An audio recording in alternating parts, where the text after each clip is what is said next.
Ya, saya mulai ya. Assalamualaikum warahmatullahi wabarakatuh. Waalaikumsalam warahmatullahi wabarakatuh. Ya, pada pertemuan kali ini kita akan masuk ke materi tentang counting, yaitu tentang prinsip pigeonhole atau sarang burung merpati. Jadi kalau Anda perhatikan ilustrasi yang saya berikan ini, eh, kira-kira ada berapa burung merpati yang Anda bisa lihat?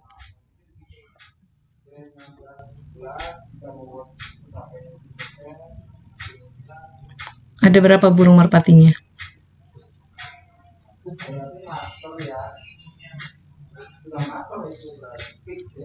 Ya, di sini kalau Anda lihat, di sini ada 10 burung merpati ya. Ini isinya dua ini. Jadi di sini ada kita punya 9 sangkar atau sarang burung gitu ya. Yang kotak ini kita sebut sebagai sarang. Kemudian burung merpatinya ada sebanyak 10. Jadi kalau Anda perhatikan di sini ada satu sarang yang berisi dua burung merpati gitu ya. Berikut merupakan penemu dari prinsip sarang burung merpati. Jadi ini masalah yang ditelitinya ini ya. Kemudian, nah saya masuk ke sini. Jika ada K tambah 1 terlebih objek yang ditempatkan ke dalam K buah kotak, maka terdapat paling sedikit satu kotak berisi 2 atau lebih objek. Nah, jadi seperti yang tadi ya, jika saya punya K tambah 1 merpati, saya masukkan ke dalam K rumah atau K sangkar, maka ada satu sangkar yang berisi paling tidak 2 merpati. Dan ini merupakan yang kita katakan dengan prinsip pigeonhole ya. Nah, berikutnya ada contoh. Misalkan di dalam laci terdapat kaos kaki 12 hitam dan 10 putih yang tersebar secara acak. Suatu hari lampu di rumah mati, maka berapa kaos kaki minimal yang harus diambil agar dapat memperoleh sepasang kaos kaki dengan warna yang sama? Nah, untuk permasalahan ini mungkin Anda sekilas nggak perlu menggunakan prinsip sarang burung merpati gitu ya. Kita bisa saja langsung mengambil berapa nih? Kalau Anda ambil 2, apakah bisa menjamin bahwa yang Anda ambil itu dapat sepasang kaos kaki dengan warna yang sama? Nah, ini tentu saja kalau Anda ngambil 2 itu belum tentu gitu ya. Nah, jadi di sini maka kaos kaki minimal yang harus kita ambil yang menjamin bahwa nanti kita dapatkan sepasang kaos kaki yang warna yang sama adalah sebanyak 3 gitu ya. Kenapa 3? Karena dari 3 kaos kaki yang kita ambil kemungkinan bisa ada kita dapatkan sepasang kaos kaki yang sama. Tuh. Jadi ini belum terlihat dari prinsip sarang burung merpatinya ya. Sebenarnya bisa kita lihat juga. Jadi di sini nanti kita harus bisa menentukan yang mana yang jadi burung merpatinya, yang mana yang menjadi sangkarnya gitu ya. Nah, untuk kasus ini kita bisa apa namanya? Sangkarnya itu adalah berarti di sini warna ya. Jadi sangkarnya itu ada hitam dan putih. Jadi kaos kakinya warna hitam dan putih. Jadi kita anggap sebagai sangkar. Jadi nanti berapa yang harus kita ambil? Justru ditanya ini adalah burung merpatinya adalah kaos kakinya gitu ya. Berapa kaos kaki yang harus kita ambil? Berarti berapa merpati yang harus ada gitu ya. Sehingga menjamin bahwa di dalam satu sangkar itu ada warna yang sama gitu ya, atau masuk di dalam burung itu masuk ke dalam sangkar yang sama gitu ya. Nah, kemudian ada contoh lagi di sini. Jika terdapat 367 orang, maka paling sedikit terdapat 2 orang yang lahir pada tanggal yang sama. Nah, jadi kalau Anda ingat lagi di sini dalam satu tahun itu kan ada 365 hari ya, atau 366 hari. Nah, jadi dari 367 orang gitu ya, dengan harinya sebanyak 365 atau 366, maka kita di sini pasti ada 2 orang yang lahir pada tanggal yang sama gitu ya. Kemudian contoh yang kedua, jika terdapat 11 pemain dalam sebuah tim sepak bola, kemudian mereka menang dengan angka atau dengan skor 12-0, maka haruslah terdapat paling sedikit satu pemain dalam tim yang membuat gol paling sedikit 2 kali. Nah, di sini karena dia skornya 12, dengan pemainnya adalah 11, kita asumsikan setiap pemain menggolkan 1 ya. Kalau satu pemain 1 gol, berarti kan ada 11, sedangkan dia skornya 12. Pasti ada paling sedikit 1 ya, 1 dalam tim tersebut yang membuat gol 2 kali. Kemudian contoh yang ketiga. Jika Anda menghadiri 6 kuliah dalam selang waktu Senin sampai Jumat, maka haruslah terdapat paling sedikit 1 hari ketika Anda menghadiri paling sedikit 2 kelas. Nah, di sini jadi 6 kuliah gitu ya, ada 6 kuliah. Jadi kalau kita bayangkan di sini mata kuliahnya itu adalah sebagai burung merpatinya gitu ya. Sedangkan Senin sampai Jumat itu atau harinya itu sebagai sangkar. Nah, jadi di sini kita pasti paling sedikit 1 hari ketika menghadiri paling sedikit 2 kelas gitu ya. Karena jumlah harinya ada 5, sedangkan kuliahnya ada 6.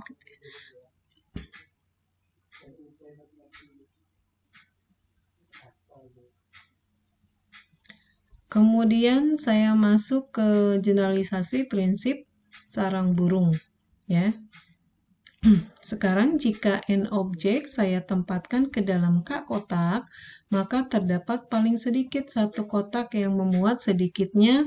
Nah, ini tandanya di atas gini ya, kita bacanya sailing n dibagi K.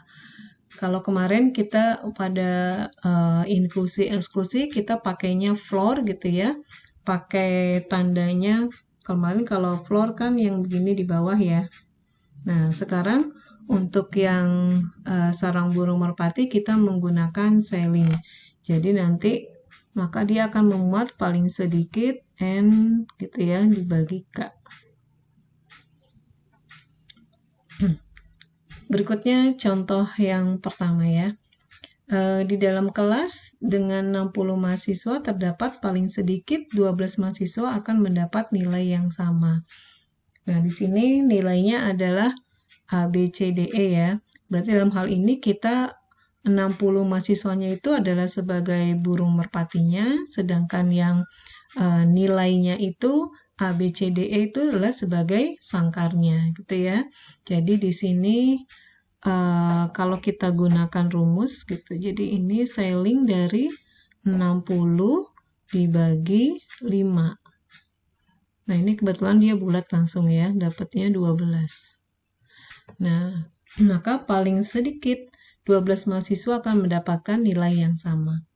Kemudian contoh yang kedua, di dalam kelas dengan 61 mahasiswa, paling sedikit 13 mahasiswa akan memperoleh nilai yang sama. Nah, di sini nilainya masih sama ya, masih A, B, C, D, E. Jadi sangkarnya masih 5, sedangkan burung merpatinya ada 61. Jadi kalau kita hitung kan di sini sailing dari 61 dibagi 5. Itu ya. Ini akan sama dengan, nah sebenarnya kan 12, sekian gitu ya. 12,5 sorry ya. 12,2 sorry. Nah, di sini karena kita sailing, jadi kita membulatkan ke atas ya, jadi 13. Nah, maka akibatnya akan ada paling sedikit 13 mahasiswa yang memperoleh nilai yang sama. Oke, sekarang kita latihan ya. Saya buka, silahkan. Yang soal pertama, dari 100 orang, berapa banyak yang lahir pada bulan yang sama? Berapa kira-kira? Berarti 100 orangnya itu adalah burung merpatinya ya. Pakainya sailing ya, bukan floor ya, Mas Hilman.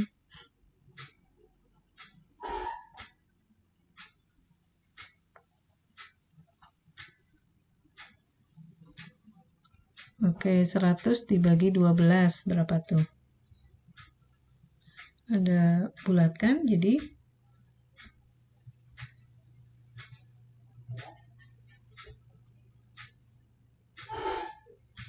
oke, jadi 9 ya. Jadi dari 100 orang, maka paling sedikit 9 orang yang lahir pada bulan yang sama. Oke, good. Sekarang yang nomor 2. Dihapus dulu tolong ya, yang tadi udah ngerjakan. Dihapus. Sekarang kita lanjut nomor 2. Berapa jumlah minimum mahasiswa di dalam kelas matematika diskrit agar sedikitnya 6 orang memperoleh nilai yang sama? Nah, di sini berarti yang kita cari adalah N-nya ya, jumlah minimum. Jadi diketahuinya sangkarnya ini adalah yang pertama, yang poin pertama itu sangkarnya 5 ya. Jadi gimana?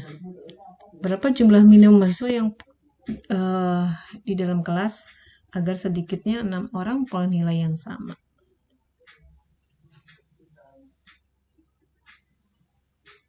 Ayo, berapa kira-kira?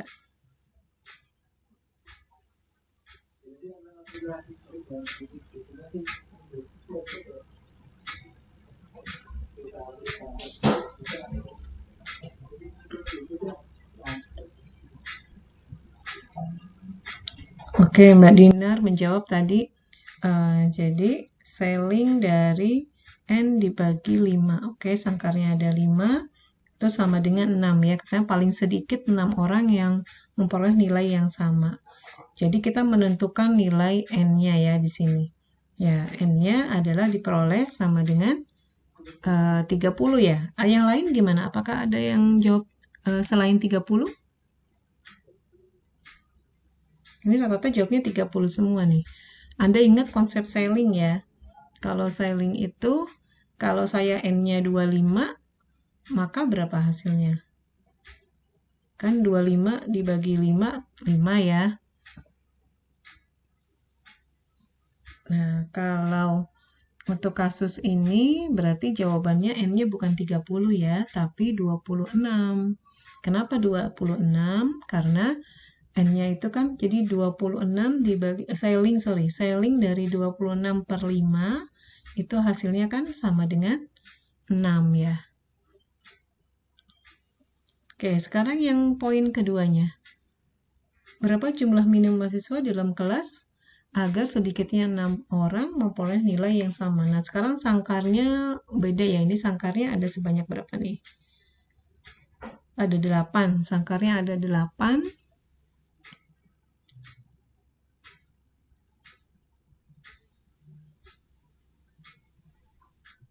Oke, berapa N-nya berarti?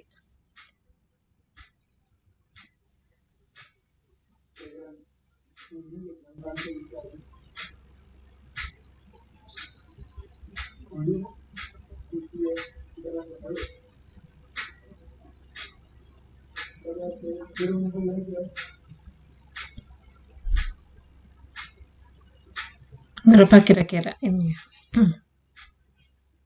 Ada yang menjawab berapa ini? Oke, 41. Oke, ya. Yang benar adalah 41 ya. Jadi sailing dari 41 dibagi 8 itu kan sama dengan 6. Oke. Sekarang nomor 3.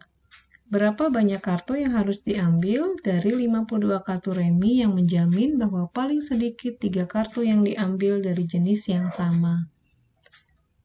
Berarti yang ditanya apa ini?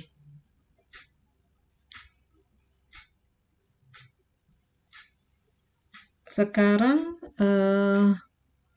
sarang burung merpatinya ada berapa?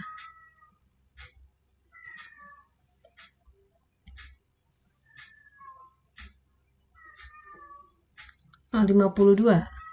Bukan 52. Sarang burungnya ada berapa yo? Anda ingat di sana ada diambil dari jenis yang sama. Berarti sarangnya itu adalah jenis yang sama. Kalau Anda pernah bermain kartu gitu ya, nah, ada berapa jenis dalam kartu itu? Oke, ada 4 ya. Nah, berarti berapa yang harus kita ambil? Berarti tetap yang ditanya adalah burung merpatinya ya, N-nya di sini. Jadi 52 itu Anda jangan terkecoh ya. Di sini 52-nya tidak menyatakan N-nya justru. Jadi ditanya adalah N-nya. Jadi gimana? Berarti yang seperti tadi.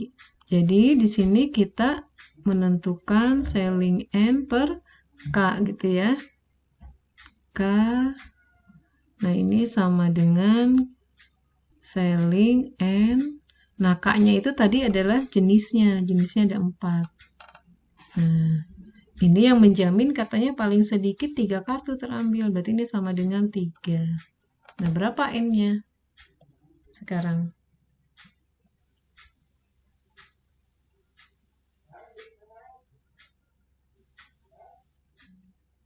Oke, ada yang menjawab 10. Yang lain berapa? Selling N dibagi 4 sama dengan 3.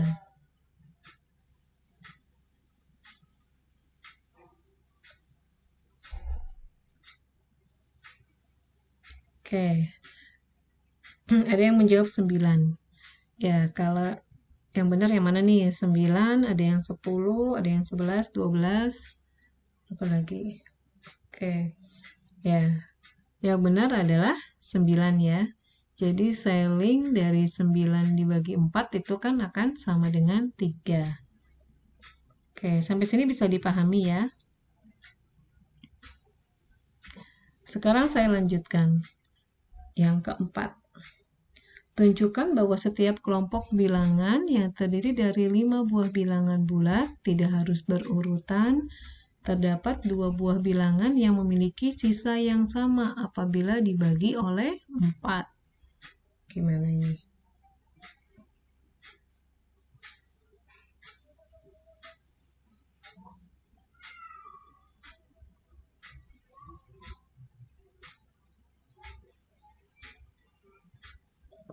Kira-kira gimana?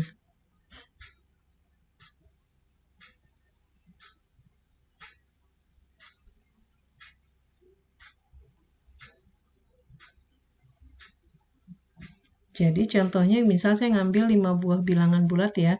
Saya ngambilnya sembarang. Misal saya ambil bilangannya adalah 1, 3, 5, 8, terus 10 misal saya ambil ini. Kan tidak harus berurutan ya, jadi saya ngambil sembarang. Nah, terdapat 2 bilangan yang memiliki sisa yang sama apabila dibagi oleh 4. Kira-kira yang mana? Yang sama. Apabila dibagi oleh 4.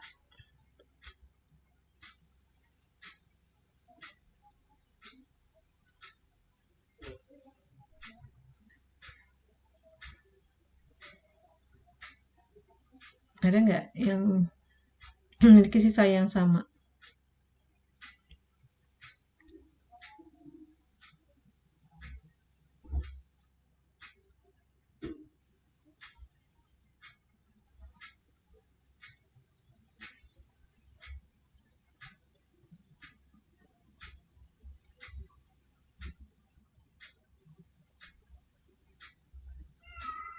Oke, 1 dengan 5 katanya ya.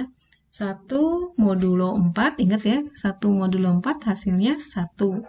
5 modulo 4 hasilnya juga 1. Oke, nah itu kan gitu. Berarti ini sarang burungnya berapa nih?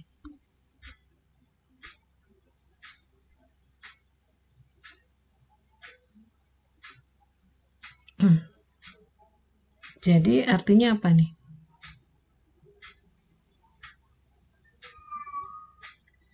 Jadi untuk kasus yang nomor 4 ini, jadi saya punya N-nya itu adalah 5 gitu ya. N-nya 5, terus kemudian Sangkarnya berapa? Sangkarnya ini berarti kan kalau Anda ingat kalau dibagi satu bilangan dibagi oleh 4 itu adalah akan bersisa berapa? 0, 1, 2, 3 gitu ya. Jadi kita punya sangkarnya ada sebanyak 4. Jadi sisanya itu ya, jadi 0, 1, 2, 3. Jadi saya punya sangkarnya 4. Jadi 4 di sini bukan yang dibagi 4 gitu ya. Artinya ini sisa dan dibagi 4 tuh ada 0, 1, 2, 3. Nah, kalau Anda lihat selling dari 5 dibagi 4 itu pasti kan sama dengan 2 ya. Maka artinya dari 5 buah bilangan yang saya ambil, pasti paling sedikit akan terdapat 2 buah bilangan yang memiliki sisa yang sama apabila dibagi oleh 4 gitu ya.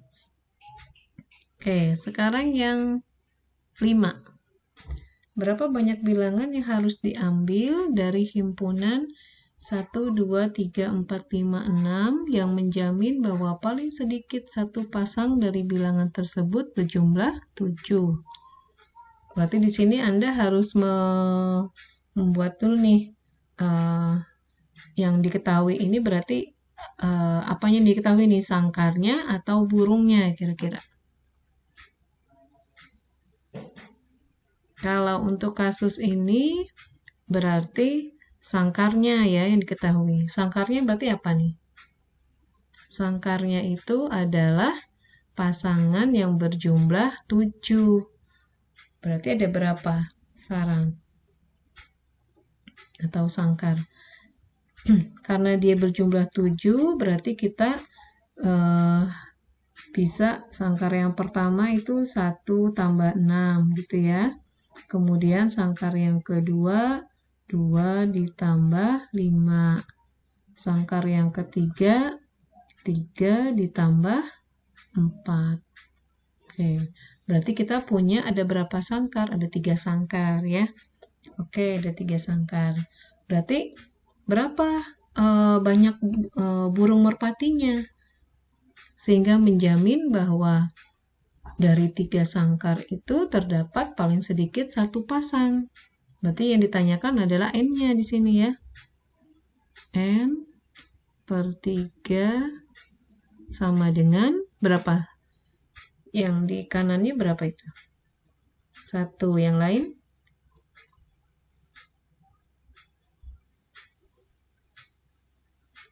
Nah, di sini paling sedikit 1 pasang. Berarti ada berapa 1 pasang itu? Ada 2 ya. Jadi ini 2 di sini. Oke, berarti berapa N-nya? Selling N dibagi 3 sama dengan 2. Oke, N-nya akan sama dengan 4. Nah, artinya misalnya Anda ambil 4 bilangan ya. Misalnya 1, 3, 4, 5 saya ambil. 1, 3, 4, 5. Berarti yang berjumlahnya 7 gitu ya adalah 3 dan 4 ya tadi ya. Karena paling sedikit 1 pasang ya. Berarti 3 dan 4 saja. Kemudian kalau saya ambil bilangannya misalnya 2, 3, 4, 5. Nah, berarti ada berapa pasang yang itu yang kita dapatkan di situ? Ada sebanyak 2 ya. Jadi 2 dengan 5, 3 dengan 4. Karena paling sedikit 1 pasang gitu ya. Berarti boleh lebih dari 1. Oke, sampai sini bisa dipahami ya tentang prinsip pigeonhole. Apakah ada pertanyaan? Tidak? Kalau tidak ada, saya lanjut ke materi permutasi di sini.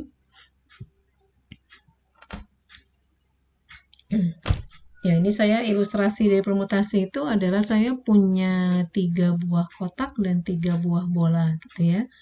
Nah, pertanyaannya adalah berapa banyak cara menempatkan 3 bola ke dalam 3 kotak, di mana di sini masing-masing kotak terisi oleh 1 bola gitu ya.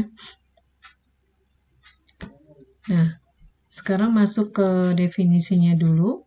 Jadi permutasi itu adalah kita mengatur berdasarkan urutan ya. Jadi permutasi dari suatu himpunan objek adalah jumlah urutan berbeda dari pengaturan objek-objek. Kemudian kalau ada permutasi R, itu artinya kita mengatur R buah elemen dari suatu himpunan secara terurut. Jadi contohnya di sini, misalkan saya punya himpunan S-nya adalah berisi 1, 2, 3, 4. Maka 3142 itu merupakan suatu permutasi.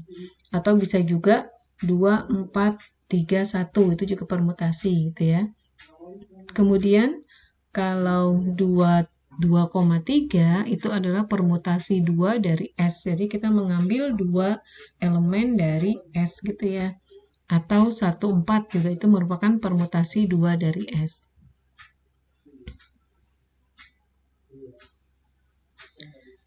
Nah, sekarang masuk ke contoh sini.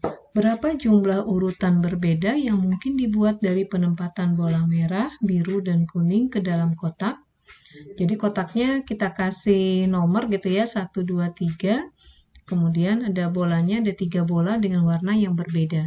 Maka di sini kita bisa mengurutkan gitu ya, dengan menggunakan cara diagram gitu ya. Nah, di sini untuk kotak yang pertama gitu ya, kotak pertama itu kan saya punya 3 kemungkinan di sini ya. Jadi kita bisa masukkan bola merah, bola kuning, atau bola biru. Kemudian kotak kedua tinggal tersisa 2 kemungkinan di sini ya. Kenapa? Karena 1 bola sudah dimasukkan gitu ya. Jadi kalau merah sudah dimasukkan, maka yang kotak 2 itu punya kemungkinannya adalah bola kuning atau bola biru. Dan seterusnya gitu ya, sama ini. Kemudian yang kotak ketiga ini berarti kita punya 1 kemungkinan saja. Kenapa? Karena 2 bola sudah dimasukkan ke dalam 2 kotak ya.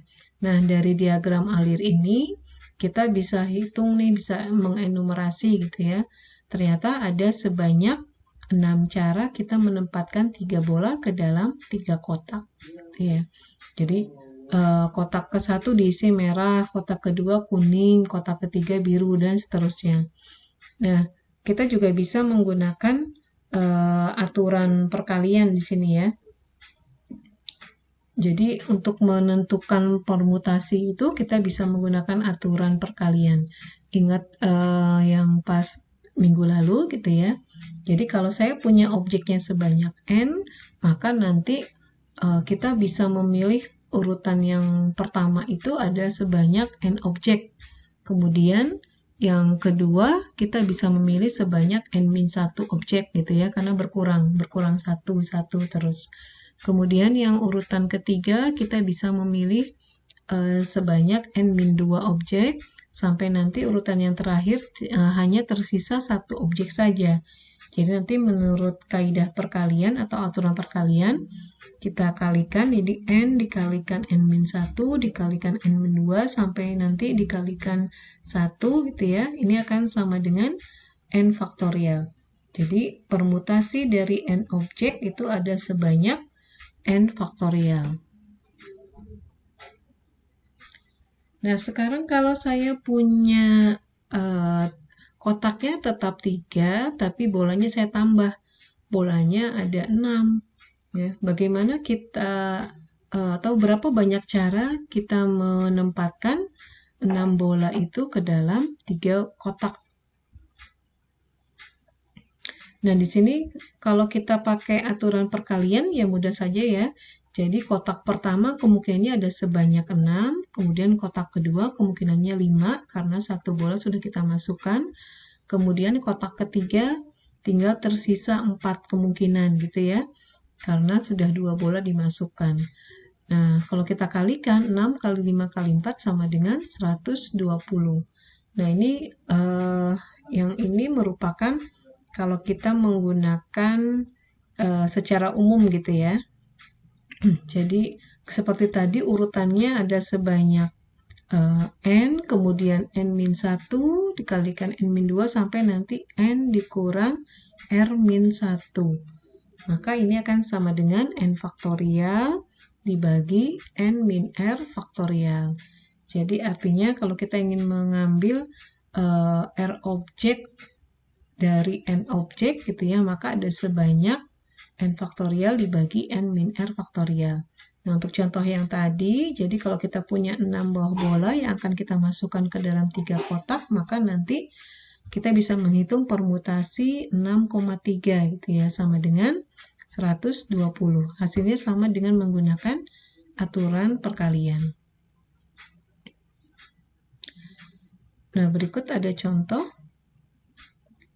Berapa jumlah kemungkinan, saya buka ya, membentuk 3 angka dari 5 angka berikut jika tidak boleh ada pengulangan angka? Berapa kira-kira?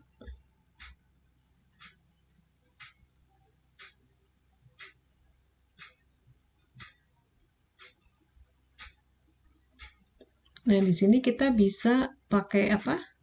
Aturan perkalian, bisa juga menggunakan tadi permutasi ya.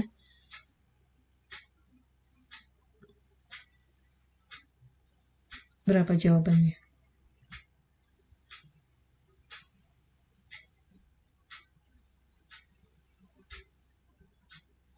Oke, yang pertama tidak boleh ada pengulangan angka. Jadi kalau kita menggunakan aturan perkalian ada 5 kali 4 kali 3, ada sebanyak 60. Oke. Sekarang yang B. Kalau boleh ada pengulangan angka berarti berapa?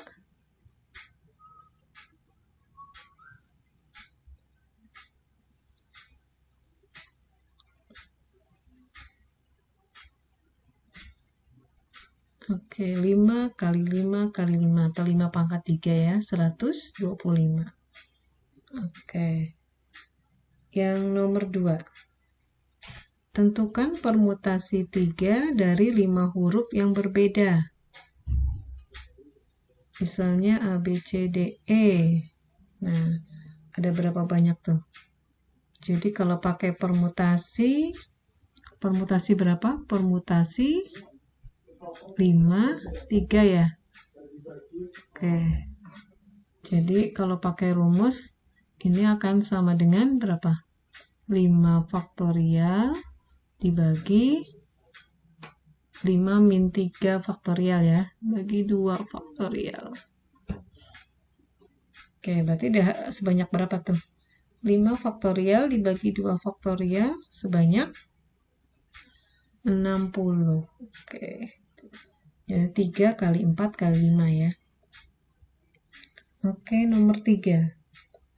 Berapa banyak, oh ya tadi nomor lebahnya sudah dituliskan ya, tapi ya Anda di rumah saja mengerjakannya, nanti Anda tuliskan ya urutannya apa saja.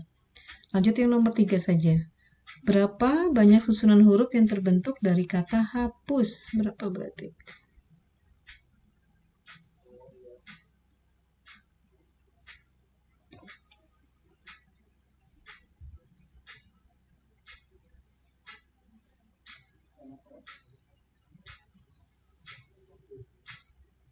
Ya, jadi permutasi dari 5 objek ini ya, 5 huruf ya, ada sebanyak 5 faktorial, atau sama dengan 120. Oke.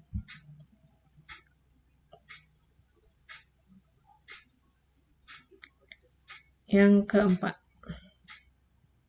ada berapa banyak string yang dibentuk dari permutasi huruf-huruf pada kata pensil, sehingga huruf-huruf vokal terletak pada posisi saling bersebelahan.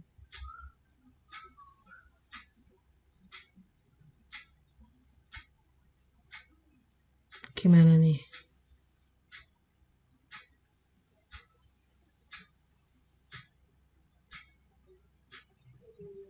Jadi nanti E harus berdekatan dengan I ya.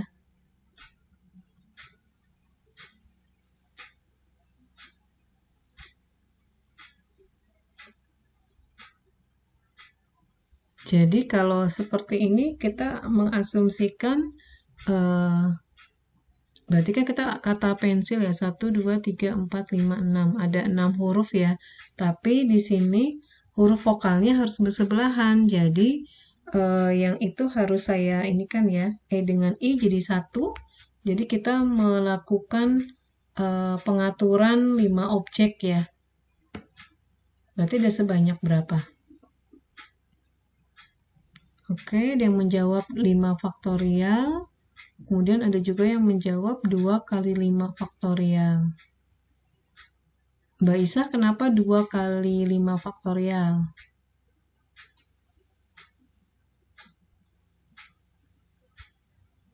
Karena E sama I-nya kan bisa ditukar, bisa E dulu atau I dulu.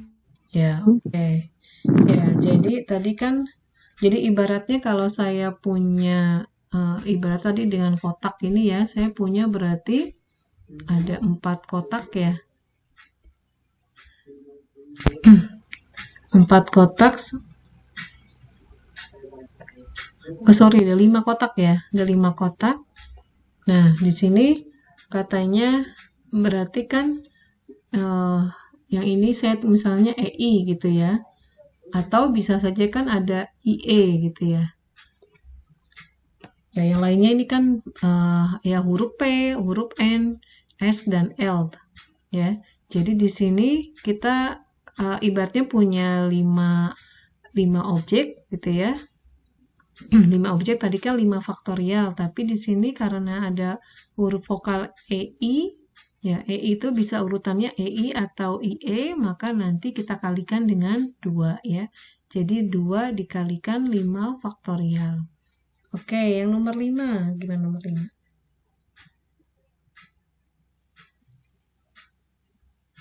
Kode buku di sebuah perpustakaan panjangnya 7 karakter. Terdiri dari 4 huruf berbeda dan diikuti dengan 3 angka yang berbeda pula. Berapa banyak kode yang dapat dibuat? Berapa berarti?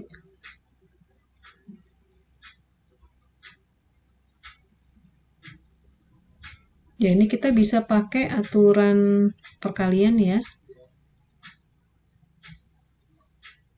Atau kalau mau pakai permutasi gimana?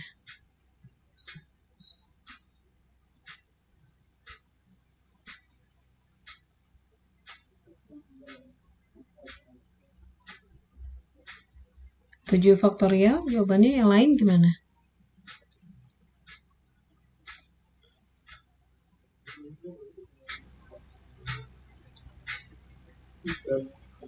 Kalau kita pakai aturan perkalian gimana ini?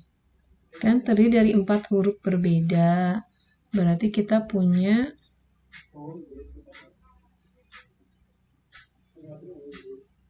oke, 26 untuk yang pertama atau oke, 25 24 oke, 3 angka yang berbeda pula. Nah, yang belakangnya berapa berarti? Angka berarti bisa 10 dulu ya.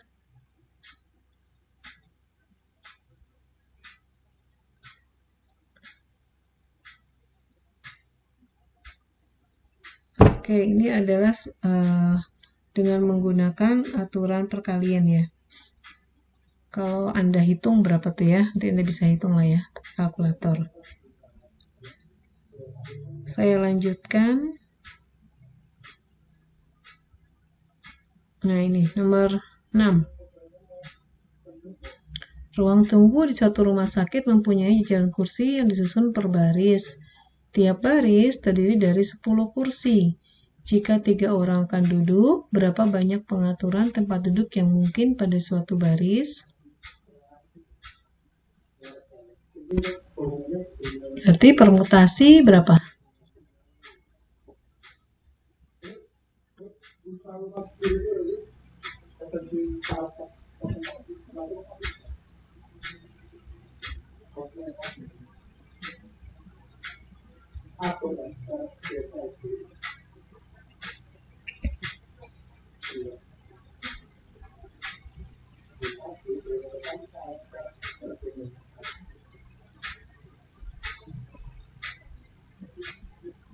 Ya, permutasi 10, 3. Oke.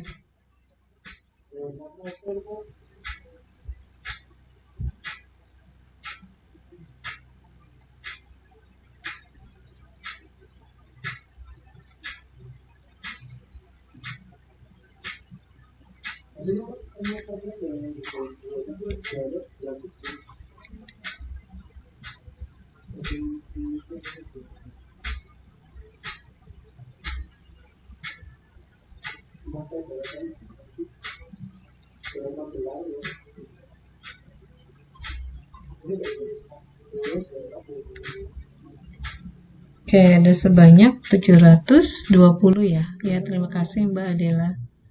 Yang 7, berapa banyak cara mengurutkan nama 45 orang mahasiswa? Berapa berarti?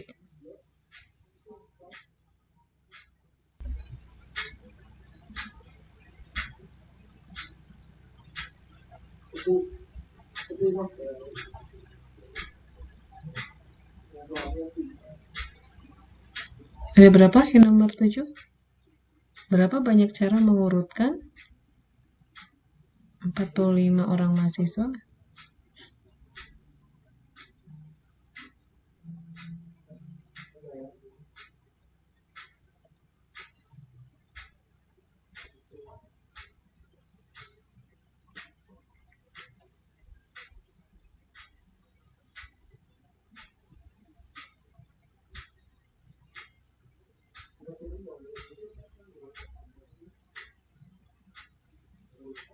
Oke, ada sebanyak 45 faktorial ya. Oke, terima kasih. Oh, ini slide-nya sudah habis, saya stop dulu ya.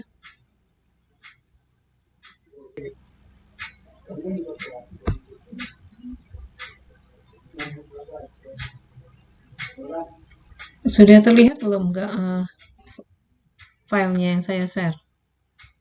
Sudah, Bu. Oh, sudah. Oke ya. Sekarang kita lanjutkan masuk ke kombinasi ya. Jadi kombinasi ini adalah bentuk khusus dari permutasi ya. Kalau tadi permutasi urutan kemunculan diperhitungkan, kalau pada kombinasi diabaikan gitu ya. Nah, ini ada contoh. Misalkan saya punya 2 buah bola yang warnanya sama dan 3 buah kotak. Kemudian setiap kotak hanya boleh berisi paling banyak 1 bola. Berapa banyak cara memasukkan bola ke dalam kotak? Nah, sini saya mengilustrasikan ya, seperti ini. Jadi, kotaknya sama, ada 3, bolanya ada 2 gitu ya. Bolanya identik sama di sini. Jadi artinya kalau yang pertama ini adalah bola 1 masuk ke kotak 1, bola 2 masuk ke kotak 2. Nah, itu akan sama saja artinya dengan bola 2 masuk kotak 1 dan bola 1 masuk kotak 2 gitu ya. Karena ini diabaikan urutannya ya. Jadi dianggap sama. Kalau tadi kan permutasi dihitung gitu ya. Nah, untuk yang kombinasi, jadi ada sebanyak 3 cara kita bisa memasukkan 2 buah bola ke dalam 3 buah kotak. Nah, di sini maka kita bisa menuliskan ya, tadi permutasi 3,2. 3-nya ini adalah dari kotaknya, kemudian 2-nya adalah bolanya. Kemudian dibagi dengan 2. Nah, ini kenapa dibagi dengan 2 di sini? Karena dari masing-masing yang tadi kita punya ini gitu ya, ini itu ada sebanyak 2 yang sama. Maka kita tuliskan di sini dibagi oleh 2. Nah, 2 itu bisa kita tulis sebagai 2 faktorial gitu ya. Maka nanti dapatnya hasilnya di sini adalah 3. Nah, sekarang kalau saya punya bolanya 3, kotaknya yang banyak sekarang, kotaknya 10. Maka banyaknya cara memasukkan bola ke dalam kotak itu adalah permutasi 10 3, kemudian dibagi 3 faktorial. Nah, di sini Anda perhatikan kenapa 3 faktorial? Karena nanti ada yang samanya itu ada sebanyak 6 gitu ya. Jadi artinya di sini kalau saya punya, kan tadi ada 3 bola ya. Nah, 3 bola itu misalnya nanti masuk ke kotak 1, 2, 3. Itu akan sama juga dengan 1, 2, 3 gitu ya.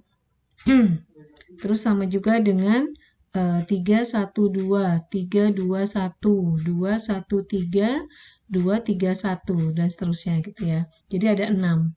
Itu untuk setiap macamnya nanti ada sebanyak 6. Itu untuk yang 1, 2, 3 saja gitu ya. Kita punya ada 6 yang sama. Jadi di sini makanya dibagi oleh 3 faktorial. Sehingga secara umum kita bisa tuliskan gitu ya. Jumlah cara memasukkan R buah bola yang berwarna sama ke dalam N buah kotak adalah kombinasi N, R. Itu rumusnya adalah N faktorial dibagi R faktorial dikalikan dengan N min R faktorial. Ya, kalau yang permutasi tadi kan hanya N faktorial dibagi N min R faktorial saja ya. Nah, ini ada contoh. Misalkan kita ingin memilih 3 orang untuk mewakili dari 5 orang gitu ya. Misalnya 5 orang tersebut adalah Dedi, Eka, Ferry, Gani, dan Hari. Kita ingin mengambil 3 orang dari 5 orang. Nah, di sini kita bisa menggunakan kombinasi. Kenapa? Karena di sini urutan itu tidak diperhatikan atau diabaikan gitu ya. Kenapa? Karena contohnya kalau misalnya Dedi, Eka, dan Ferry terpilih, itu sama saja dengan Eka, Dedi, Ferry atau Ferry, Dedi, Eka gitu ya. Maka di sini kita punya ada sebanyak 10 cara gitu ya. Nah, ini saya menuliskan 10 kemungkinannya. Oke, ini ada contoh. Di antara 10 orang mahasiswa matematika 2010, berapa banyak cara membentuk sebuah perwakilan beranggotakan 5 orang. Demikian sehingga mahasiswa bernama A selalu termasuk di dalamnya. Nah, kira-kira ada berapa banyak nih? Dari 10 diambil 5, tapi si A harus masuk di dalamnya. Gitu ya. Karena A sudah menjamin dia masuk, berarti kita tinggal memilih berapa orang? 4 orang ya. 4 orang dari berapa?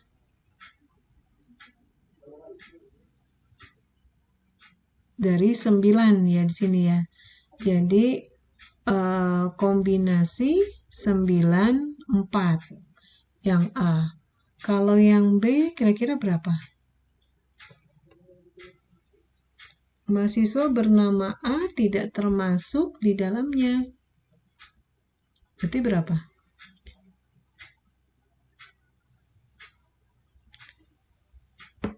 Anda bisa jawab di chat ya, karena ini nggak bisa ditulis di sini.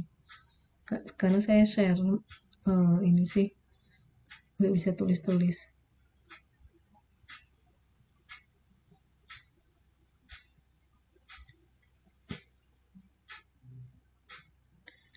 Kombinasi 95. Oke. Karena A tidak termasuk di dalamnya, berarti kita punya 9 orang, terus mau memilih 5 gitu ya, jadi kombinasi 95. Oke, yang C. Mahasiswa bernama A selalu termasuk di dalamnya, tetapi B tidak.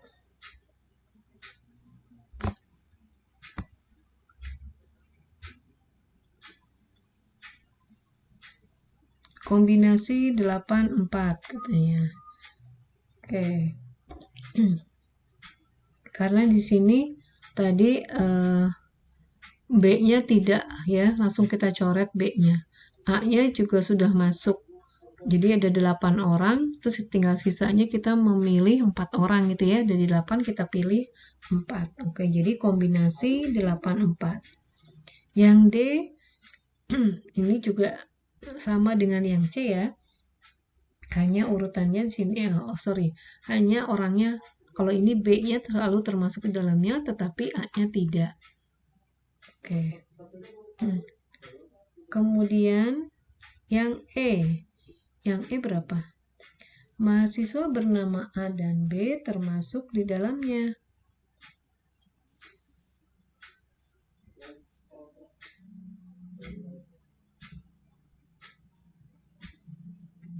Oke, kombinasi 83. Oke. Karena A dan B sudah termasuk, berarti kita tinggal memilih memilih 3 orang dari 8 ya. Kemudian yang F. Setidaknya salah satu dari mahasiswa yang bernama A atau B termasuk di dalamnya.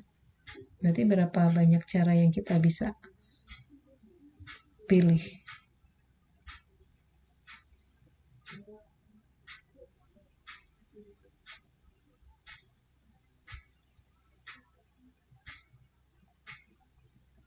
Kombinasi 84. Anda perhatikan ini ya, salah satu dari mahasiswa bernama A atau B termasuk di dalamnya. Berarti bisa A saja masuk gitu ya, atau B saja masuk. Dan di sini karena A atau B gitu ya, berarti bisa saja dua-duanya juga masuk di sini ya. Berarti gimana?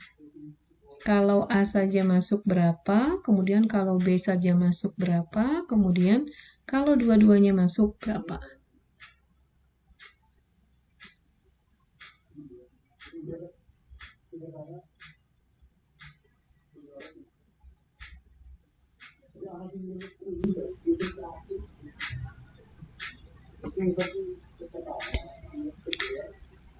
Kalau A saja masuk, berarti kombinasi sisa berapa? 9 ya. Kombinasi 9 dari berapa? 4. Kita tinggal milih 4 ya. Kombinasi 9, 4.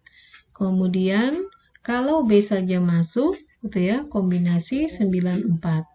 Kemudian, kalau dua-duanya masuk, berarti kombinasi 8, 3 ya.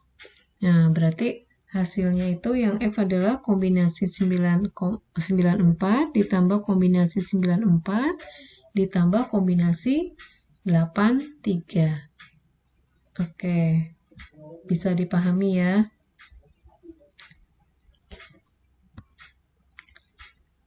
Oke, sekarang kita latihan. 3 buah apartemen A, B, dan C disewakan untuk umum. Tiap unit apartemen harus menampung 3 atau 4 orang. Berapa jumlah cara menyewakan apartemen kepada 10 orang mahasiswa? Berapa kira-kira? Caranya gimana?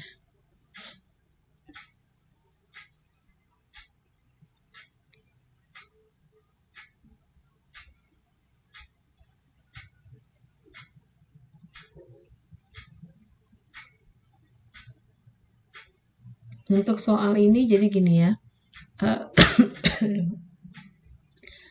Untuk soal ini misalkan apartemen A terisi 3 orang mahasiswa, kemudian apartemen B misalnya 3 orang mahasiswa, apartemen C 4 orang berarti sisanya ya. Jadi kan 3, 3, 4. Nah itu baru satu, kan kita bisa saja kombinasi tidak seperti itu ya. Bisa saja A itu 4, B-nya 3. Oh ya sebentar, boleh nggak saya gini ya, A-nya 4, B-nya 4, C-nya 2. Boleh nggak saya melakukan seperti itu?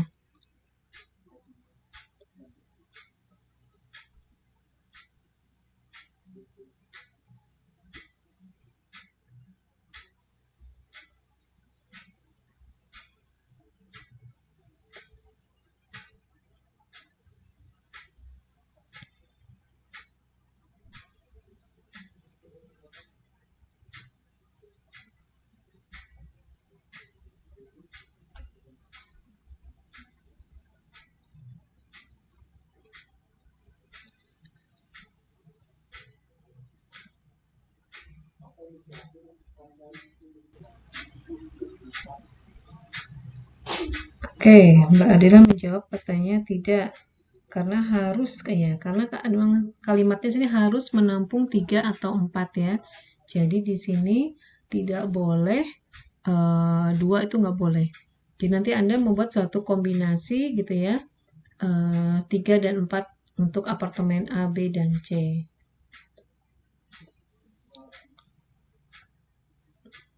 Untuk latihan ini kita lanjutkan di WA Group saja, nanti saya kirimkan ya. Ya, ini ada 6 soal, kita latihan. Konferensinya saya cukupkan. Saya akhiri. Wassalamualaikum warahmatullahi wabarakatuh. Waalaikumsalam warahmatullahi You are now muted.